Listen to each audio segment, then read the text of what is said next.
Hello friends, आपण मानक आम चैनल को स्वागत। आपण माने जदि आशा हेबा पई चाहुछंती तेबे आपणक पई एही वीडियोटी संपूर्ण गुरुत्वपूर्ण अटे।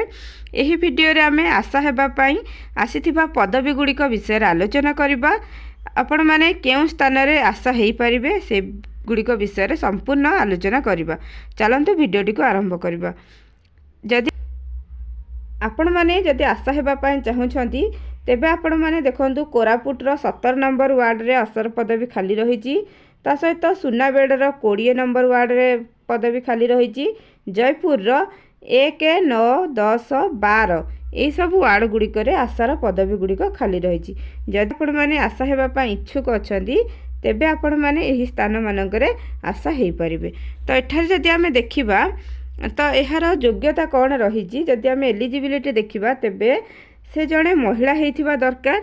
आपण माने जदि आशा हेबा पई चाहुछंती तेबे आपण माने महिला होइथिले ही एगुडी को अप्लाई करि परिबे। आपण माने विवाहित, विधवा किंबा जदि आपणकर छाड़पत्र भी हो जाइछि तथापि आपण माने अप्लाई करि परिबे।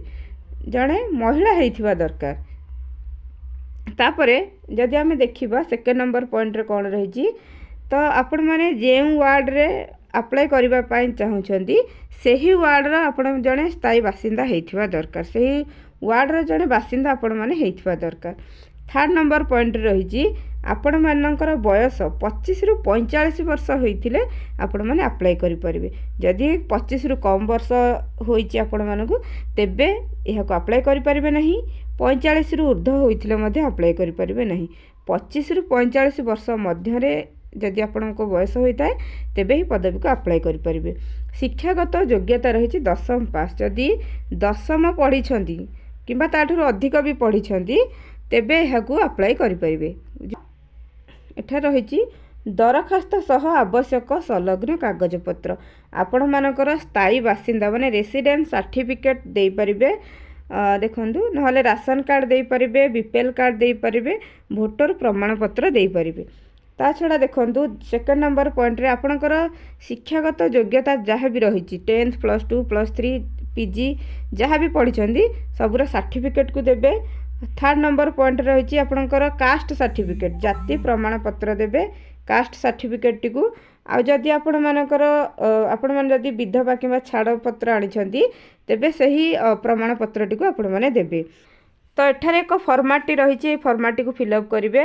एठी प्रार्थींकर नाम से महिला जी अप्लाई कर नामटी को लिखिबे, तांकर स्वामींकर नाम किंबा तांकर अभिभावक से जहाँ पाखरे रहउछंदी तांकर नाम को लिखिबे। आ देखंतु तृतीय नंबर निजर ठिकणाटी को देबे। आपणकर ग्राम, पोस्ट ऑफिस जहाँ भी रही सब ठिकणा गुडी को सठिक भाव में देबे। 4 नंबर पॉइंट रे रही रेसिडेंट सर्टिफिकेट को देबे। बासिंदा प्रमाणपत्र आपणकर रेसिडेंट सर्टिफिकेट रो को देबे। एठारे तारीखटी को लिखिबे, जन्म तारीखटी को एठारे आपणकर सर्टिफिकेट जदि 10वीं पढ़ी से सर्टिफिकेट रे निजर जन्म तारीखटी लेखा थिबो सेठारु देखिके संपूर्ण सठिक टी को आपण माने एठारे देबे। तापर देखिबा 6 नंबर पॉइंट रे रहिजी बयस केते हेउची। एही नोटिफिकेशन टी जेबे बाहरिची सेही डेट को आपण माने काउंट करी देखिबे जे आपणकर बयस केते हेउची। ता सहित आपणकर देखंतु वार्ड नंबर टी को लिखिबे। से कारण एठारे निर्देश दिया जाइछि जे जदि आपण माने सेही वार्ड रो बासिंदा अटंती तेबे हाको अप्लाई करि पारे। तेणु वार्ड नंबर टी एठारे लिखिबे। तापर एठारे जाति प्रमाणपत्र कास्ट सर्टिफिकेट को देबे। ता सहित देखंतु एठारे आपण माने विवाहिता, विधवा, छाड़पत्र पाइथिबा महिला, स्वामी परित्यक्ता, असहाय महिला तो ये भितरु आपण माने जेउटी सेडा ठीक चिन्ह मारिबे। धर आपण माने जेउटी आपण मानकर सेडा को ठीक मारिबे, विवाहितारे ठीक मारिबे। तो शिक्षागत योग्यता देखिबे। जदि आपण माने 10वीं पढ़ी तेबे केउ वर्ष 10वीं पास कले एठारे लिखिबे। तो एठारे से अनुष्ठान नाम जोठु पढ़ी से अनुष्ठान नामटी को लिखिबे। फलाफल लिखिबे। मोट नंबर केते थिला 600 कि केते थिला सेथुरु केते नंबर पाइछंती शतकड़ा माने परसेंट केते परसेंट हेउची एठा लिखिबे। तो से भली भाव में जदि 10वीं रु अधिक आपण माने पढ़ी +2 रो एठी डिटेल्स सब देबे। तापर +3 रो देबे। पीजी जदि करछनी पीजी रो डिटेल्स एठारे देबे। 11 नंबर रे आपण माने ओडिया भाषा लेखिबा पढ़िबार दक्षता अछि कि नहीं लिखिबे। हाँ लिखिबे। एठारे आपणकर ଦକ୍ଷତା ଅଛି। ତ ଦେଖନ୍ତୁ ଏଠାରେ ନିଜର ଦସ୍ତଖତକୁ କରିବେ ଆଉ ତାପରେ ଏଠାରେ ସ୍ଥାନ ଏବଂ ତାରିଖଟିକୁ ଲେଖିବେ।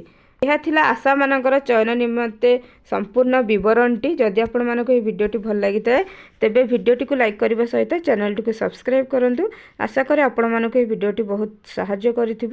ଆମ ଚ୍ୟାନେଲ ସହିତ ଯୋଡ଼ି ହୋଇକି ରହିଥିବାରୁ ଆପଣମାନଙ୍କୁ ଧନ୍ୟବାଦ।